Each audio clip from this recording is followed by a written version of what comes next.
All right. See the mic up here? Not too bad. Yo, test 1, 2. It'll work. T-Ray in the house. You can see us on I the can. levels there. No, that's Yeah. sweet. Yeah, cool. I was looking at our little shot here. I think we're doing that. All right. This is probably in frame, which is funny. Anyway. Well, I mean, what's the person to do? Yeah. Yeah. We don't it is what it is. We don't care.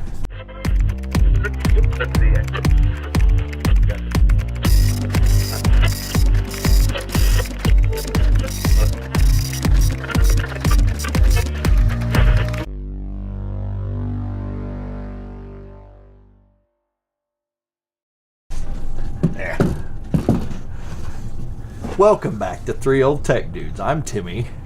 I'm Nathan. I'm Justin. And this week we have something that's been in my family for probably almost 100 years. It's getting close. Piece of technology. It is a piece of technology, no less. Something like that's 100 years old. It's kind of impressive in itself. Through all of my father's and my childhood, this sat in a closet at my grandmother's house. It belonged to my great-grandfather, who neither my dad or myself ever knew. He passed away in 1954 at age 55. In 1924 or 25, he purchased this radio. It's an Atwater Kent Model 20 big box, they call it, because there's a smaller version that came later, slightly smaller case. It is a TRF-tuned radio. It's got 3 individual tuners in it. I do not know its working status, but it is rather complete. Everything works. Batteries, or is it does take batteries. On the back, it took 3 or 4 different types of batteries. Absolutely. This is the earliest of early as far as radio goes. Here, you take a picture of it. I'll hold it. I mean, it's not too fragile, but I don't know. You don't want to drop it. So. No. Go ahead and take a picture of that one too. So on the back, you've got. Yeah, we'll show a picture of that now. Multiple connections on the back. You've got your loudspeaker, which we'll talk more about that in a minute. But you had individual voltages. It was color coded too. Yes, yellow, they were. black. So I assumed that there was a cable. Actually, I believe my dad found more of these later, not from the family, but at an auction that had a couple of the battery cables with them. This one does not. But inside there's little brass lugs. Oh, really? Yeah. On the inside that you would thread those through. Oh, wow. Yeah, take a picture. This basically is what was known as a... Yeah, well, that's actually something cool we'll talk about a bit. Oh, wow, okay. That have content. We'll take this picture here, and on the inside, you've got 4-pin tubes, and you've got each of the tuners on the inside. And I believe a vintage fuse is what this is on the side. Oh, yeah. So this is, as far as an antique radio example, is fairly complete. Is it the light or is that a fuse? Well, I don't know that it's a light. I don't think that was a thing. Fuses become lights if you know put a what? power I believe that may go here. I think you're right. Maybe it's taken out for some reason and stored when it's not in use. On the front, you have what are called rheostats. They're not potentiometers. That's how they're wire. Okay, yeah. Rheostat's a wire wound. Well, it's okay. We do have our electronics expert here. Yeah. So, yeah, there you go. This, which you may see occasionally if you go to some place, which is a voltage adjuster, so you can adjust your voltage, plugging the power of your outlet then, and adjust it 0 to 140 volts. And that is a rheostat, but it's a resistive winding. Which is really kind of neat. Absolutely. I think you're good. But we're trying to figure out this camera multiple voltages. One of them, it doesn't say here, one of them's plus 20, one of them's about 5. So you had 90 volts DC, it needed 20, and these are A and B currents. Yeah. So that's probably like a 6.3 volt heater. So that's just it. Yeah, and that's a heater, and you can use a 9 volt battery on these, I understand, for the heater voltage. Oh, wow. And then the plus 20 was accurate enough 8 seconds on supposedly something you'd have a B battery for power. Socketed? Yes, they are. I'll take one of these out. I've done it. Are they twist lock? Here, I'm trying to look. Here it is. It's got a channel on it. Oh, wow. Break it. Yeah, don't break it, because getting those may not be a real pain. I have seen them, believe it or not. They have a pin, and the spring-loaded terminals in the bottom. A lot different than later tubes. Wow. Yeah, this is first generation stuff. RCA Radiotron. Yeah. RCAG. So this is a. I have had the tubes out of this, but not recently, and they have been replaced. Some of them. Let's show the socket here. UV201A. Licensed only to extent. I don't know. Indicated on carton. Wow. You had to license a vacuum tube. Wow. And it's like it's really shiny too. Oh yeah. Yeah, I have occasionally seen these at Hamfests and the like. Oh yeah. Not very often. You don't see these as much, but I wonder if that's what's in that old radio that I got down there. I would assume yes. So this sat on my family's property for decades. We don't know if it works. We've not tried to restore it. I have found videos on YouTube. I may provide a few links of other guys that have restored this model. They don't sound very good when you have them. They generally had a big horn speaker. We don't. I have one of those. Nathan actually has something. If you want to bring that over here, that I believe would work with this radio. Really light. Yeah. Yeah. It's kind of been the theme. And a matter of fact, I don't. It's What even got the brand two- is this? This is. It's an RCA. Okay. This is actually an RCA one, but it's of the same vintage because the radio pins, the pins for the speakers that I've seen for the Atwater Kent speakers are the same. So these would go into the loudspeaker, and you could slide them through these little lugs in here. See, in this case, I mean they're kind of. It's got the old fiber wound wire. Let me get my phone. Start playing or recording video. Okay. Yeah, so I'm going to show the shot of this real quick. So- this is so- like the funniest looking speaker ever. Yes, and it's very early, but these were very low power. I mean, they almost have more in common with a crystal radio than, but they do have amplifier tubes for audio, but these tended to sound more like a telephone is a good way to describe them. When I've seen YouTube videos, the sound of them as they receive, they sound telephone-like. They don't have a lot of good quality, or audio bandwidth. But imagine you're on a farm with no electricity in 1925 or 26, and radio is the new thing, and it really was. So you go and you buy one of a radio such as this, and you get all the batteries. And I've read that some people would take the battery out of their car, their Model T Ford for one of the I voltages. could see that, And so this is family radio type. You can go hook the battery to one of your voltages, and your radio's ready to go. This is a broadcast receiver, AM radio receiver, basically. So this would it will receive modern broadcast stations. Tuning it's an interesting adventure. Get an inside shot of Yeah, it. absolutely. Let's see if we can do this. I'll do it like. Oh, there you go. Oh, that's a good shot, yeah. A little dusty, but it's been sitting a long time. Let's see that. I have some pictures. So, basically the way you tune it, it doesn't have frequency markings, but generally stations would be tuned if you set each coil to the same number. So it was, I'm sure, an adventure to even receive a radio station. One of the more fascinating things is this has, out of the box, some look like some kid scribbled on them, but Timmy? no, I mean before me. So, but there is one solid sheet of actual logs, and the stations received. And some of these call signs have been out of service since the 1940s. Many of them still exist today. Yeah, they were mostly 50,000 watt or better stations, channels, even to this day. But you can see where the tap. Oh, that was there. WLW. WLW. It's still in existence. The big one. It's still there. The tap looks like the tap. I'm not sure what the tap was for. It has nothing to do. I'd have to look up a manual, but it looks like they had it on tap 2, so it's got 1, 2, 3 on this knob. That's what this is. That's an inductor tap, isn't it? I imagine it is, and it may be for the first knob of the 3 big ones as well. It may go with that, just the way I would assume by how the log's written.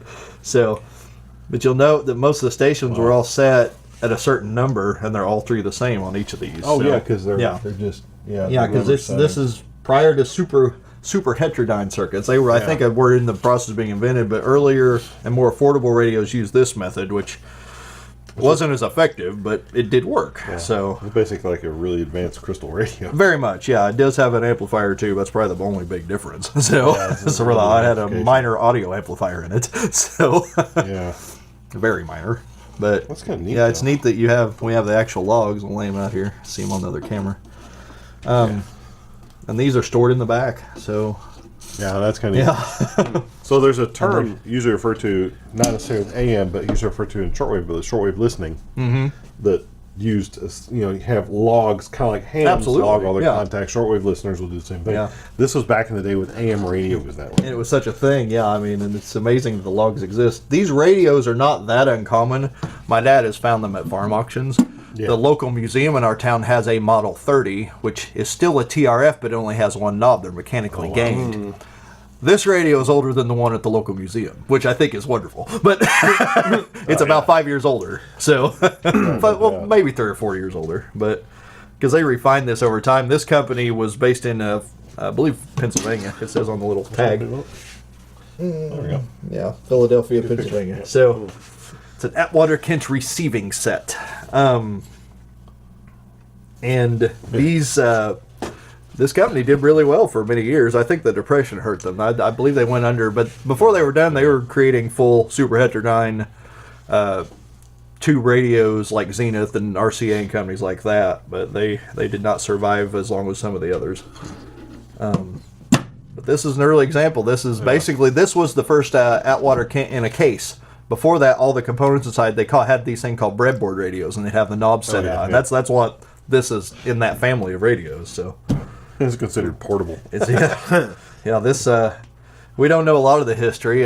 My dad tells me his grandmother, who I don't remember, I think she passed in 1985, talked about her husband, who passed fairly young. He was 55, I think, when he passed away.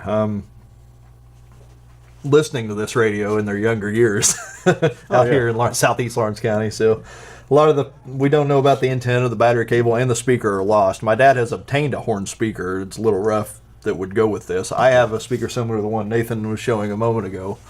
That's an Atwater Kent make. Mine's very similar, but it's not as thick. But it would be the same. So, so this is easily the oldest piece of technology that we've reviewed. It may remain that way. So, What was the year on this one? 1924 was when the first I debuted. can find out what those other So- two ones I have are. Yeah. So, I've seen one video of one of these restored, and it didn't sound good. It was in a little prettier case than this. This one's really clean inside, but the outside, and you can tell it's been sitting around various closets for decades. But Yeah, but the wood stain is still it there. is very It's just good. doesn't Yeah, work. yeah, it's not But bad at you all. can clean. That's just stuff on it. You clean that. I gave it a little lemon fresh pledge treatment before I brought it in today. It was pretty rough even sitting in my house, The but front's a little bit on Yeah. the patinaed side. yeah, originally it would have been black, and it's got brass components and such. Yeah. That's your power. Makes a pretty satisfying sound. Oh, wow. But, That's kind of neat. yeah, it's a fascinating piece of gear, and fun. seemed fitting for one of our videos. So Yeah, that's got some age to it there. yeah, maybe one of these days we'll restore it. Used to you could build power supplies, and I could do that, but I was always worried, do you really want to guinea pig the Heirloom radio, you know? So Well, yeah. my dad's come up with a couple of other similar ones that might be worth trying out power supplies on. But now you can buy power supplies. Early on, even 10 years ago, I mean, there were schematics, and I can build things, electronics, but I don't know. You just, something pops in this, you got to build it from scratch by hand. Oh my. You can use it. There's got a couple of very old capacitors in it. I don't know if you saw these. These are caps. Yeah. There's some resistors underneath that are hand wound or hand wire, I guess, very early stuff. Oh, But, wow, I mean, wire there's not a resistors. lot to it. I've got a schematic I'll bring up for you guys to see, and we'll put it on the video here, that somebody did piece together of this radio. So there's been guys who've went out instead of me and already have come up with the schematics and all the details you need. So a B battery was 45 volts. That I was trying to remember, and I'll put that on the screen, obviously. But A battery, B battery. Okay. yeah. Oh, 6 So volts. that your 6 volt was your heater, and then to get the 90 volts, they would actually B series batteries. 2 Bs together, Oh. and then Oh, you so would you get use- it yeah. because these batteries actually had 3 taps early on, especially these batteries have been overdone. They don't make these batteries. They probably haven't for 50 or 60 years, but. Well, and nowadays what yeah. you do, honestly, if you're trying to build a battery for something Yeah. like this, which I'll show you, we'll get a picture of it, Absolutely. So. would be, you would do stack BLAs. Yep. Yep.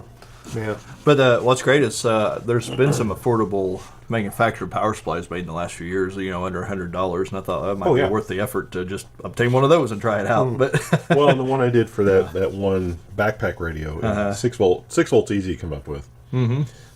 45, and what it had I think it was about that. It's like 45 to 90, and I used voltage multipliers and just picked off the 45 line and came up and picked off the 90 line. And Well, the schematics. I mean, it's just such a simple radio by today's standards. Absolutely. So, Yeah, those are just simple triode tubes. right. So, Yeah. yeah, because it's. I mean, those are early tubes. They too. sure are. So. But But the same basic tube too. Well, there's one Yeah. different tube. That's it. Grid condenser, phone condenser. Wow. yeah. Yeah, and they're called condenser tubes at the time too, because they instead of like vacuum tubes, they actually referred to them as condenser tubes. This is Which is- early radio yeah, wow. stuff. So. Yeah. So this is kind of stuff. Yeah, this is when you talk classic technology, we always think classic, and we're looking at like Yeah. I get my handy dandy favorite little laptop here. You know, we think this is Folks our classic. age is certainly old, but Right. it's you start This- talking electronics. Wow. We're way Yeah. back in time. We're generations ago now. So Yeah, this predates this by what 60 years roundabout. Yeah. Yeah, so yeah, Yeah. you really Yeah, in tell the difference. 2024, this will be 100 years old. And I don't know when this particular one was manufactured, but between 1924 and 26. So Yeah, so that's back in the day there. yeah, so Back in my day, back in my grandfather's back day. in days that people we can't ask questions of now. So Yeah, sadly So, enough, that's yeah, true. but- There's so few. I mean, those people are they're leaving us. yeah, Yeah, absolutely. it's like So, my grandparents were born. Let's see, my grandfather was actually born. Oh, was it the year the Titanic sank?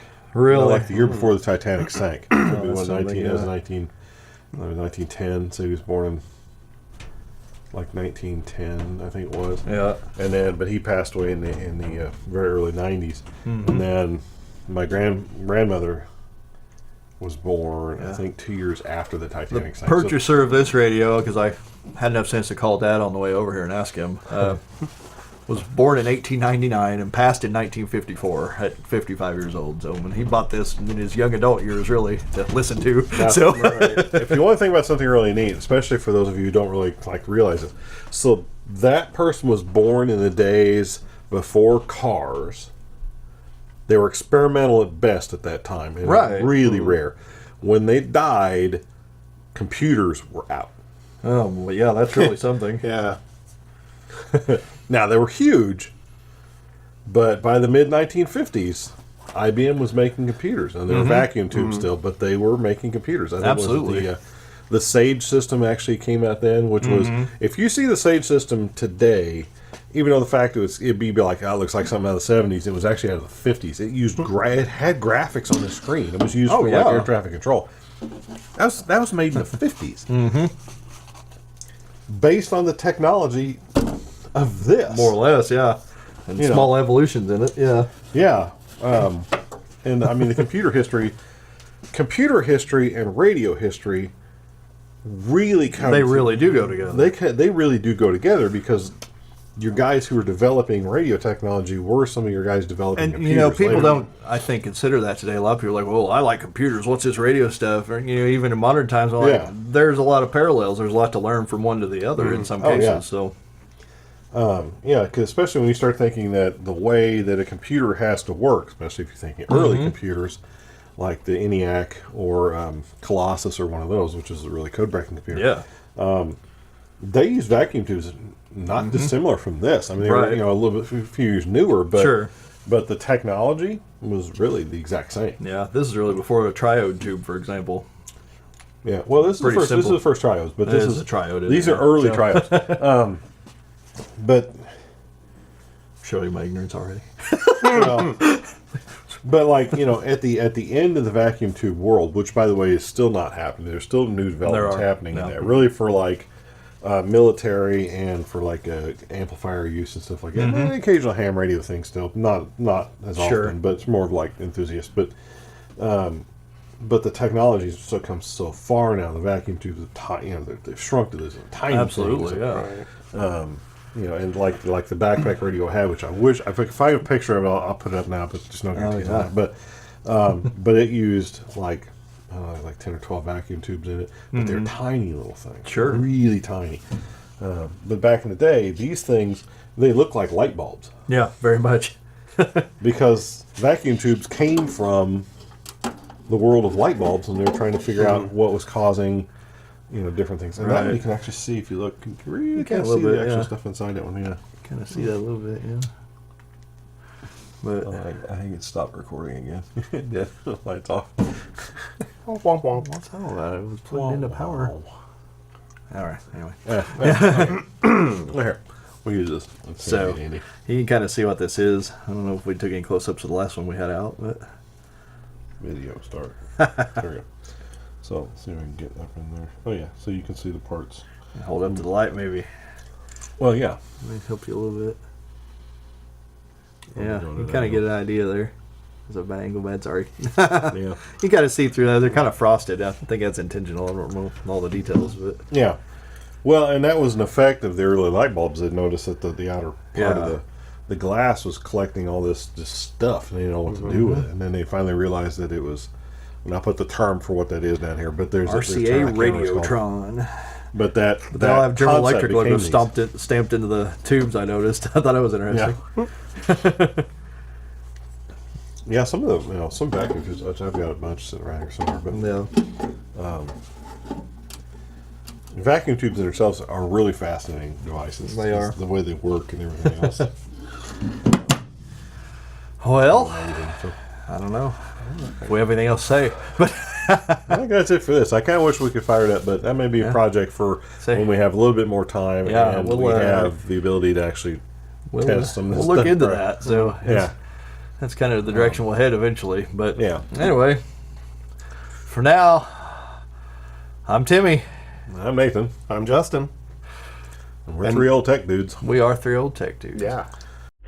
We'll see you later. Suck! Oh!